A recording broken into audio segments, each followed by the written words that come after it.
Hello? Hello? Podcast Network Asia. Hai kamu, udah siap buat dengerin episode terbaru dari podcast kisah horor? Kalau kamu pengen dengerin podcast ini sambil belanja di Tokopedia dan pengen terus jadi cantik juga bisa loh. Soalnya Cantik Fest balik lagi dengan diskon sampai dengan 90% dan juga flash sale mulai 5 ribuan aja. Gunakan langsung aja link di deskripsi box aku ya. Lisir wangi, seliramu tuh makin sirno. Ojo tangi kanmu guling, awas jo ngetoro. Aku lagi bang, wingo. Yen setan kang tak utusi, dadi sembarang ojo layu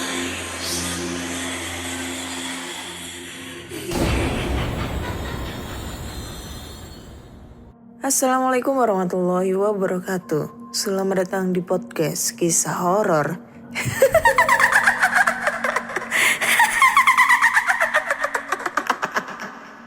Ketemu lagi dengan aku Ana di sini yang akan membacakan cerita horor ataupun email berhantu yang sudah dikirimkan teman-teman melalui podcast kisahhoror@gmail.com ataupun di Instagram podcast kisah horor dan Instagram Ana Olive serta Google Form yang linknya tersedia di bio Instagram podcast kisah horor. Ketemu lagi di episode 112. Sebelum kita mulai, aku juga mau mengucapkan selamat kepada Gracia Poli sama Apriani atas kemenangan di Olimpiade 2020 Tokyo dengan mendapatkan medali emas. Waduh, suatu kebanggaan banget buat warga Indonesia atas prestasi mereka ya. Kita harus berterima kasih dengan mereka karena mereka sudah membawa harum nama Indonesia ke ajang dunia kayak gitu ya. Jadi kayaknya ini mereka berdua itu harus dapat apresiasi yang sangat baik dari pemerintah. Secara yang aku tahu ya, atlet-atlet yang sudah tua, yang sudah pensiun itu kadang itu kurang diperhatikan oleh pihak pemerintah. Apalagi yang sudah pernah membawa nama harum Indonesia. Itu sejauh ini tuh banyak banget yang masih belum diperhatikan di masa tuanya. Jangankan atlet ya, pahlawan sekarang yang pernah berjuang untuk memerdekakan Indonesia itu juga kurang untuk diperhatikan oleh pemerintah. Padahal mereka itu sudah bertaruh nyawa untuk melawan Belanda, melawan Jepang supaya Indonesia ini merdeka kayak gitu. Secara bapakku adalah salah satu veteran, jadinya aku merasa kayak gini ya perlakuan pemerintah. Ya, ini bukan ranaku sih, anjir lah ngomong apa sih ya. Oke, langsung aja ya kita baca-baca cerita horor, nggak usah ngomongin masalah pemerintah, ntar aku diprotes banyak orang lagi, diprotes sama teman-teman horor. Udah Kak Ana itu tugasnya baca cerita horor aja dari kita, jangan ngurusin masalah pemerintah, nggak ada habisnya. Ini bukan tema kakak itu. Ya itulah pokoknya. Oke, langsung aja kita baca-baca cerita ya. Dan cerita pertama datang dari Google Form. Ini apa ini judulnya? Konyol, sedih, tapi horor. Waduh. Dari judulnya ini kayaknya menarik ini ya. Langsung aja kita bacakan. Assalamualaikum Kak Ana. Apa kabar? Semoga sehat selalu. Aku Anwar. Kali ini aku bakal lanjutin cerita part 2 tentang kejadianku di kantor channel YouTube ST. Karena gak perlu tahu kepanjangannya dari ST. Dan jikapun kalau tahu, jangan dipublikasikan demi privasi kantor saya bekerja. Nggak ngerti itu ya. Channel YouTube ST itu apaan sih? ST Sang Susanto. Apa sih? Alah, nggak tahu lah. Gue kasih tahu lah Anwar, ST itu apaan? Anjir. Jadi kelanjutan ceritanya, singkat ceritanya sore hari pun tiba dan aku seperti biasa pulang bareng sama calon pacarku. Pas kita ke parkiran kita sempat ngobrol. Nanti malam kamu bisa nginep di kontrakanku nggak? Lalu aku menjawab, hah? Nginep? Nggak ah. Terus calon pacarku ngomong lagi nih, serius nih gak mau. Anjay, mancing-mancing nih ya si cewek. Lalu aku ngejawab, lagian lu aneh-aneh aja. Pacar bukan, istri juga bukan, pakai ngajak nginep segala. Aku marah dong, harga diri nih bos. Heh, dodol. Maksudnya kamu nginep di kontrakan, aku jagain kontrakan. Maksudnya kamu nginep di kontrakan aku, jagain kontrakan. Aku mau pulang kampung dulu. Jangan aneh-aneh pikiran lu. Dia ngegas dong ngomongnya. Walah, dikira mau ngajak ngobrol di kontrakan. Iya, modus lu Anwar. Aku pun menyetujui permintaan si calon pacarku. Yang tadi dia bilang mau pulang malam itu. Ternyata batal berangkat. Karena satu dan lain hal. Malam itu pun aku masih nginep di sana, tidur berdua sama dia. Kalau lo mikirnya yang aneh-aneh, gue wik-wik sama dia, kagak cuk. Gue nggak sebejat itu jadi cowok. Ya mana gue tahu lo bejat apa kagak ya, anjim lah. Secara ya, kalau khilaf kan kita nggak tahu lagi. Hei. Aku pun tidur duluan karena besok paginya harus masuk kantor dan dia begadang sampai pagi. Pas aku lagi tidur, aku mimpi calon pacarku kecelakaan pas menuju ke stasiun kereta api. Yang aku mimpiin, calon pacarku sudah tergeletak bercucuran darah dari kepalanya karena terbentur ke aspal. Pas pagi harinya aku terbangun seperti biasa. Dan aku lupa tentang mimpiku semalam. Jadi aku gak ceritain ke calon pacarku. Selesai mandi dan sarapan, aku niat mau nganterin calon pacarku ke stasiun kereta api. Dan langsung berangkat kantor. Pas lagi panasin mobil, tiba-tiba mobilku gak bisa nyala. Dan aku pun berpikiran positif. Ya elah malah mogok. Mungkin udah lama gak diservis, pikirku. Calon pacarku datang dan bilang, kenapa mobilnya? Tahu nih, mogok, susah nyala. Diganggu setan kali, mobilnya jadi susah nyala, sambil ketawa. Cocote, ngomong gak dijaga, jangkrik. Pagi kayak gini mana ada setan, agak marah ngomongnya. Iya maaf, canda doang sayang, sambil tersenyum. Sayang, ya Allah mimpi apa aku semalam, ngomongnya sambil nunduk. Wis lanjut lakone. Aku pun pinjam motor temen, kebetulan temanku lagi libur ngantor dan dia nganterin motornya ke kontrakan calon pacarku. Pas motornya udah dateng sama temanku, aku pun langsung berangkat. Karena takut ketinggalan kereta. Di jalan kita ngobrol ngalur ngidul dan pas di pertengahan jalan, tepatnya di stopan, anehnya jalannya itu agak sepi. Pas kita lagi nunggu lampu hijau, ada motor dari arah belakang yang maju lumayan kenceng terus nabrak kita berdua. Aku pun terpental sekitar 6 meter kurang lebih. Dan calon pacarku terpental 10 meter lebih. Di saat itu aku langsung bangun dan jalan sedikit pincang buat ngedeketin calon pacarku. Pas kurang lebih 2 meter jarak aku sama dia, aku langsung kepikiran tentang mimpiku semalam. Cetusku dalam hati. Ini kan yang semalam gue mimpiin? Gak mungkin, aku masih belum percaya. Aku melihat calon pacarku bercucuran darah di kepalanya. Tepatnya di belakang kepalanya. Aku pun langsung telepon ambulans dan beberapa saat kemudian ambulansnya datang. Aku gak mikirin motor ataupun yang nabraknya. Aku lebih mikirin calon pacarku yang sedang sekarat bercucuran darah di dalam ambulans. Yang menjadi aneh dan pertanyaannya adalah, 1. Motor yang dipakai hanya lecet seperti bekas kecelakaan biasa. Tidak ada bekas kecelakaan parah. Logikanya, kalau kecelakaan parah sampai aku dan calon pacarku mental, berarti tabrakannya sangat keras dan kencang. Tapi ini motornya hanya lecet biasa. 2. Kenapa aku cuma luka-luka biasa dan tidak terluka parah? Cuma kesleo tangan dan kaki yang kiri aja. 3. Kenapa si tersangka yang nabraknya gak ada? Kalaupun kabur, harus ada bukti motornya dong. Ini kok gak ada barang buktinya? Bahkan bekas serpihan kecelakaan motornya pun tidak ada.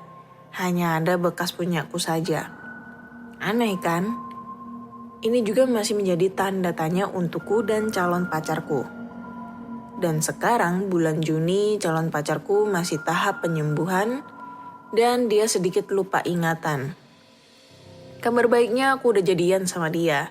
Dan aku terima dia apa adanya, setiap kekurangan dan kelebihannya selalu menjadi berkah buat aku. Apapun itu kejadiannya tetap ambil hikmahnya. Makasih Kak Ana udah bacain ceritanya yang gak berfaedah ini. Sehat dan sukses selalu Kak. Wassalamualaikum warahmatullahi wabarakatuh. Oke, waalaikumsalam warahmatullahi wabarakatuh. Thank you Anwar buat ceritanya ya. Aduh Anwar, thank you banget kalau kamu udah sadar kalau ini cerita gak berfaedah untuk horornya ya. Untuk horor loh ya. Emang kalau horor itu ceritanya Anwar yang kali ini tuh emang gak berfaedah. Khususnya horor.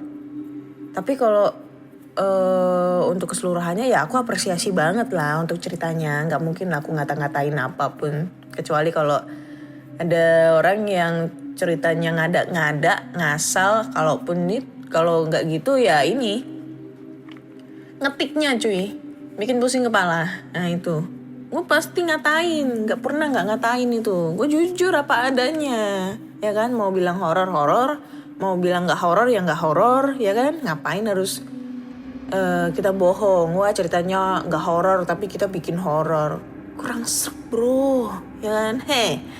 Terus ini kalau aku mau komentar dari ceritanya si Anwar. Ya mungkin di awalnya kita kayak ngerasa garing banget ya dengan percakapannya dia dengan pacarnya yang sekarang. Tapi untuk yang endingnya ini agak ini ya, agak misteri buat aku. Yang pertama, motor yang dipakai hanya lecet seperti bekas kecelakaan biasa. Padahal katanya si ceritanya Anwar itu motornya ini kebenturnya keras banget. Kalaupun kebentur keras itu pasti ninggalin kerusakan yang parah banget gitu loh. Terus kedua, kenapa aku cuma luka-luka biasa dan terluka parah, cuma kesleo tangan dan kaki kiri aja. Ini bisa jadi karena kebanyakan kalau kita naik motor itu lebih, kalau misalnya ditabraknya dari depan ya, ini dari depan atau dari belakang sih? Biasanya sih kalau kita ditabraknya dari depan, hanya menyenggol depan bannya moncongnya motor doang, terus kita ngerem mendadak, itu bisa jadi yang belakang itu terpelanting ke depan. Tapi kalau misalnya kita ditabrak dari belakang, itu biasanya yang depan yang parah, kayak gitu ya. Ini soalnya aku pernah ngalamin ini kecelakaan motor gitu kan. Kebetulan yang bawa motor itu aku. Yang aku bonceng kakak kelasku. Terus aku nabrak apa ya itu dulu itu ya, masih kelas 2 SMA. Itu aku nabrak gerobak air di Jirigan itu loh.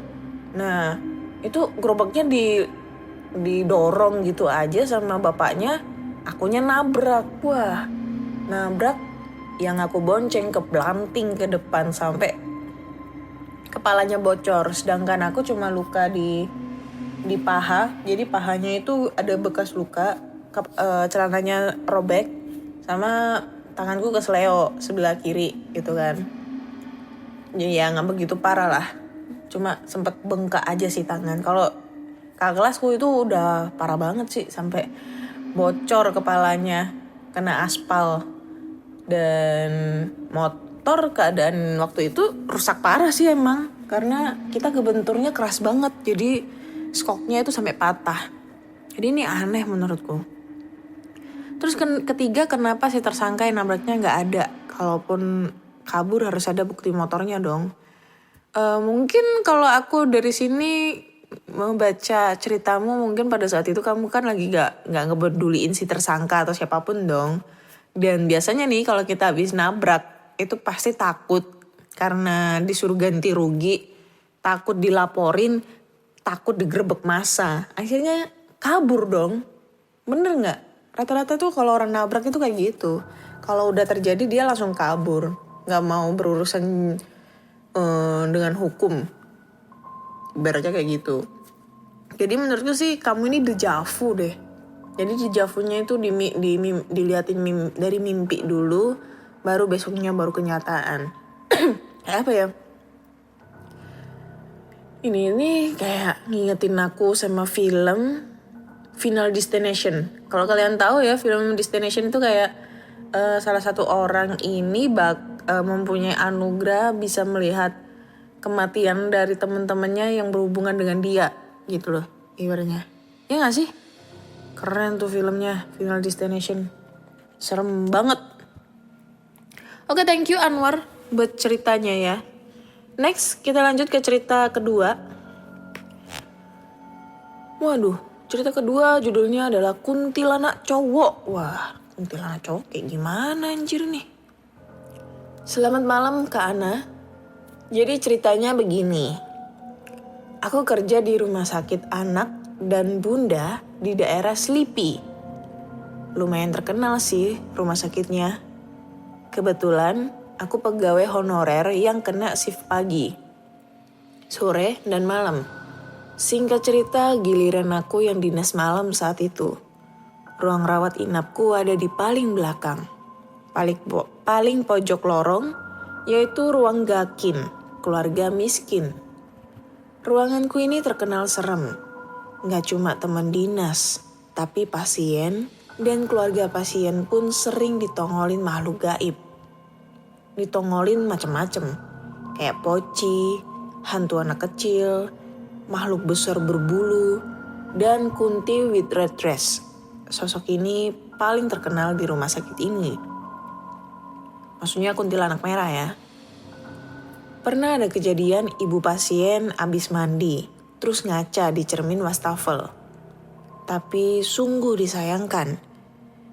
Yang dicermin bukan wajah ibu, melainkan muka si Kunti.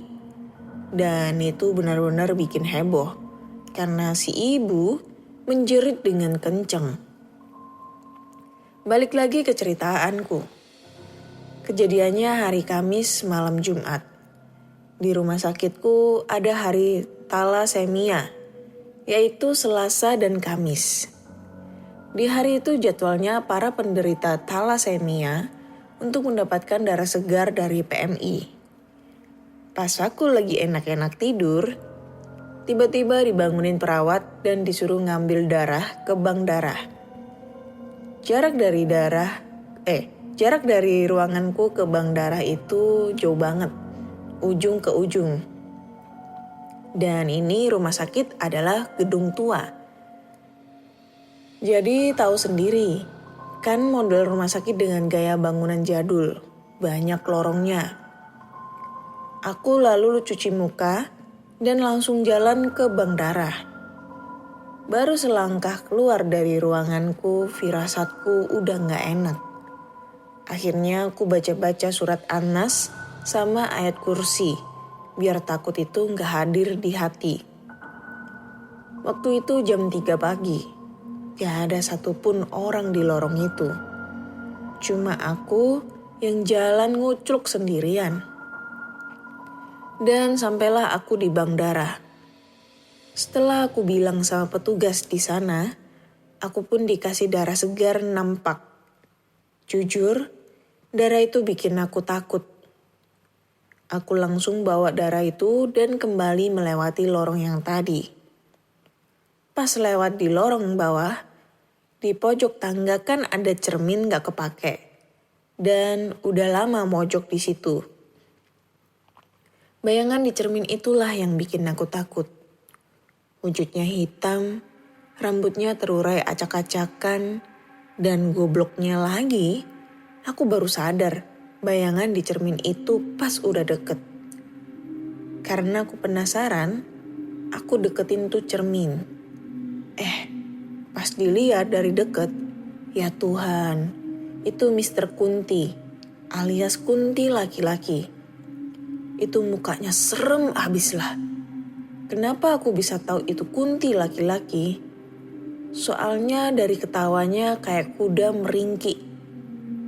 Aku lemes dan mau lari pun gak bisa. Akhirnya aku balik badan dan baca ayat kursi lagi. Tapi alhamdulillah pas ku tengok udah gak ada. Nyampe di ruangan nafasku ngos-ngosan, lemes banget, aku gak berani cerita. Cuma diem doang nemenin perawat yang pada ngobrol. Thank you karena udah dibacain cerita aku. Oke, thank you. Buat siapa? Dari siapa tadi dulu ya? Lupa gue. Gak ada namanya. Oh, kuntilanak cowok ya? Ini yang agak membuatku bertanya-tanya. Apa ada emang kuntilanak cowok? Setahu aku kuntilanak tuh ya cewek-cewek. Tapi ini kayaknya mengingatkanku di salah satu cerita. Lupa gue episode berapa. Tapi ada lah. Waktu dulu itu nyeritain tentang kuntilanak cowok. Terus dia juga bilang kenapa dia bisa tahu kalau ini kuntilanak cowok. Karena dia taunya dari ketawanya ya yang meringkik kayak kuda. Kayak gitu mungkin ya. Tapi kan sama aja kayak cewek itu. Karena kan kita nggak tahu setan bunyinya kayak gimana kan, macam-macam. Ada yang hahaha, ada yang hihihihi, ada yang ho ho ho ho, hehehehe, ya kan? Ya sama aja. Tapi ya menurutku ini kuntilanak cewek lah. Secara kuntilanak adalah anak kan ibu dan anak.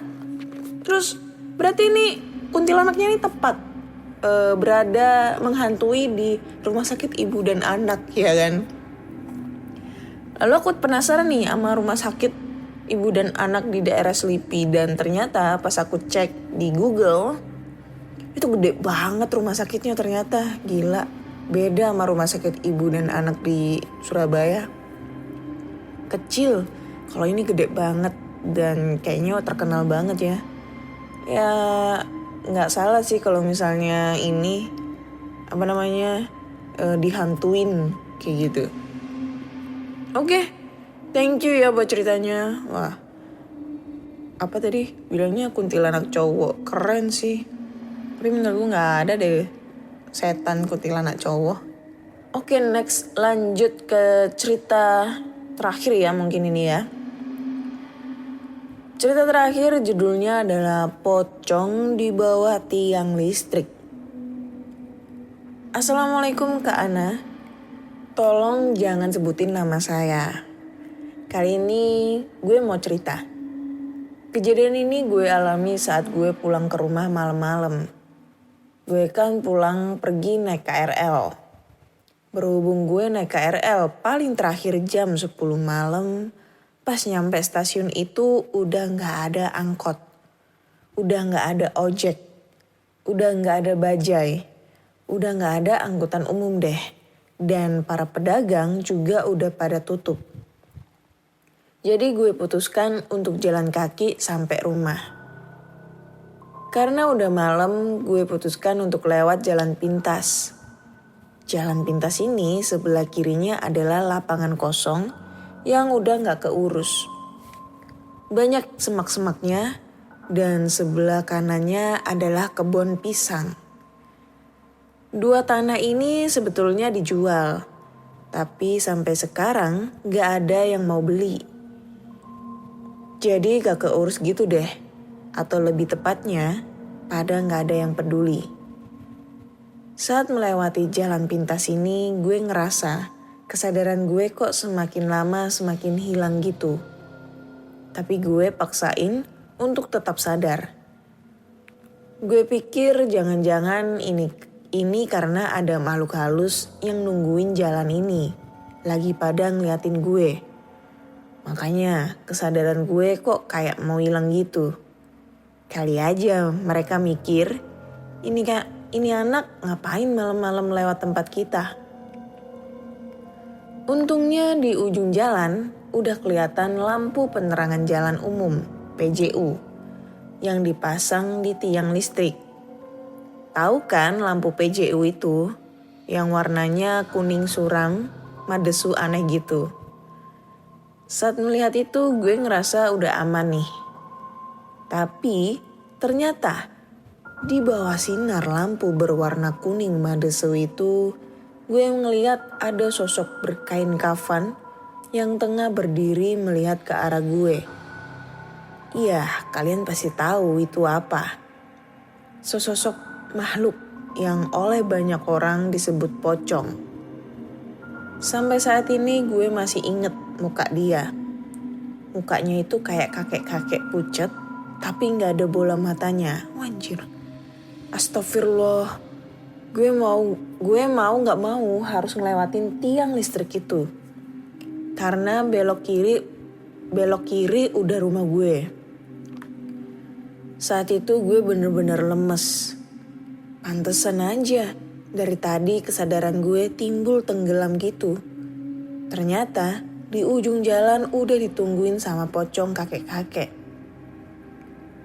Ketika itu gue cuma bisa baca zikir. Dan tiba-tiba gue keinget ucapan sepupu gue yang emang punya indera keenam dan bisa lihat penampakan. Dia bilang hantu itu kalau dia sadar kita bisa lihat mereka. Malah mereka itu nyamperin kita. Akhirnya gue baca zikir sambil pura-pura gak ngeliat itu pocong. Pas udah di depan tiang listrik, gue bener-bener ngeliat dengan jelas itu pocong. Tapi gue nunduk aja pura-pura gak lihat. Akhirnya gue berhasil belok juga. Dan rumah gue udah kelihatan di ujung jalan. Tapi sampai situ gue udah lemes banget. Gue mau mempercepat langkah tapi gak bisa. Kayaknya saat itu detik-detik berlangsung lama banget. Rumah gue udah kelihatan di depan mata, tapi kok gak nyampe-nyampe. Untung aja si pocong berwajah kakek-kakek itu gak ngikutin gue. Yes, strategi gue berhasil. Akhirnya gue nyampe rumah juga. Sampai sekarang belum pernah gue ceritain ke keluarga gue tentang pengalaman gue malam itu. Dan sampai sekarang juga, kalau lewat jalan pintas itu malam-malam, gue masih ngerasain kesadaran gue timbul tenggelam gitu. Tapi kalau gue udah ngerasa kayak gitu, gue langsung zikir gak henti-hentinya. Alhamdulillah, udah gak pernah ada yang aneh-aneh lagi sampai sekarang. Oke. Cerita penutup yang mungkin ada faedahnya juga dan lumayan serem ya. Nah ini kalau faedahnya ini dia ngasih saran nih, ngasih trik. Gimana caranya kalau misalnya nih ya, kita ngelihat sosok hantu di tengah jalan, mungkin pada saat perjalanan pulang atau mungkin pada saat kita lagi di kamar atau lain-lain ya. Caranya adalah kita kayak pura-pura gak ngelihat mereka gitu loh. Kayak apa ya, pura-pura gak sadar kalau ada mereka dan melakukan aktivitas seperti biasanya kayak gitu. Karena kata sepupunya itu kalau misalnya kita ngelihat, dia sadar kalau kita ngelihat mereka, itu malah ngeganggu kita. Tapi kalau misalnya kita tahu nih kalau kita ngelihat dia tapi kita pura-pura nggak lihat atau mungkin pura-pura nggak sadar atau mungkin ya pokoknya intinya cuek aja gitu kan, sambil baca doa tentunya, itu malah bikin dia tuh nggak bakal ngeganggu yang jauh lebih ekstrim lagi. Katanya sih kayak gitu. Tapi ini mungkin bisa dipraktekkan ya buat kita semua. Misalnya kita nemuin hal yang tidak diinginkan, ketemu kuntilanak, ketemu pocong, ketemu ya siapapun itulah. Mungkin bisa dipraktekkan seperti itu ya. Tapi ini serem banget sih, ketemu pocong, mukanya kakek-kakek, gak ada matanya cuy. Waduh. Karena jujur ya, makhluk halus, kalau aku kan belum pernah ngeliat setan nih selama ini, wanjay, jangan sampai lah. Tapi kalau misalnya ngeliat dari film ke film, hal yang paling gue takutin adalah paling takut banget itu kalau gue ngeliat pocong. Karena selain mukanya yang rusak dan serem banget. Karena aku berpikirnya tuh mukanya itu rusak itu karena habis kena sakaratul maut kan di liang kubur. Terus di satu sisi lain itu kayak aku tuh menggambarkan kalau aku yang berada di posisinya dia untuk kedepannya. Kayak gitu, pakai kain kafan, dipocongin. Anjir, sumpah gue gak bisa ngebayangin gitu loh. Belum siap. Karena dosa-dosaku masih banyak. Belum nikah, belum punya anak, belum ngebahagiain orang tua. Jangan dulu. Tapi ya kita gak tahu ya, jodoh, maut, usia itu sudah ada yang ngatur. Jadi kalau, ya jadi mulai dari sekarang ya kita harus mempersiapkan diri buat amal ibadah kita di esok nanti pada saat kita sudah dipanggil sama yang di atas gitu. Wah, ini endingnya malah ceritanya bikin galau ya, seremnya tanda-tanda kayak mau mati nih. Anjir, ya Allah, astagfirullahaladzim. Oke deh, kayaknya cukup sekian dulu cerita di episode 112 ini ya, lumayan serem untuk endingnya, cerita terakhir. So buat teman-teman semua yang pengen ikutan cerita, entah itu pengalaman kalian sendiri, kakak, adik, ayah, ibu, kakek, nenek, saudara, tetangga, selingkuhan lo, pelakor lo, atau siapapun itu juga, kalian bisa langsung aja kirim cerita kalian ke podcast kisahhoror@gmail.com ataupun DM Instagram podcast kisah horor, DM Instagram Ana Olive, serta Google Form yang linknya tersedia di bio Instagram podcast kisah horor. Terus jangan lupa follow Instagram podcast kisah horor biar PKH itu bisa swipe up gitu ya, followersnya banyak, biar dapat endorse, lumayan kan. Aduh, butuh cuan, enggak lah. Terus jangan lupa juga follow podcast kisah horor di Spotify agar kalian selalu update cerita-cerita horor terbaru. Terima kasih udah ngedengerin podcast kisah horor sampai detik ini. Saya Ana, undur diri dan sampai jumpa. Pandangan dan opini yang disampaikan oleh kreator podcast, host, dan tamu tidak mencerminkan kebijakan resmi dan bagian dari podcast Network Asia. Setiap konten yang disampaikan mereka di dalam podcast adalah opini mereka sendiri dan tidak bermaksud untuk merugikan agama, grup etnik, perkumpulan, organisasi, perusahaan, perorangan, atau siapapun dan apapun.